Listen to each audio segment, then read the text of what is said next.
Estos días la prensa despierta un gran interés. Los portugueses viven con pesimismo y también con enfado hacia la clase política la situación actual.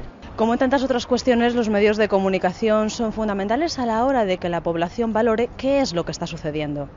Parte de esa información que piden los portugueses sale de aquí, uno de los periódicos de referencia de Portugal en el que también hay opiniones formadas al respecto.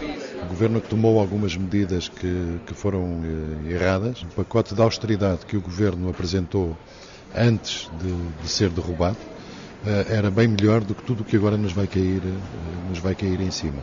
O Presidente da República tinha tido a obrigação de ter dito mais cedo a posição que tinha sobre este asunto. La situación es compleja en Portugal, pero aquí nadie pierde de vista la situación en España y la cercanía gallega. Estas coisas criam contágio, há sempre contágios e, portanto, isso para a Espanha e particularmente para a Galiza não será muito bom.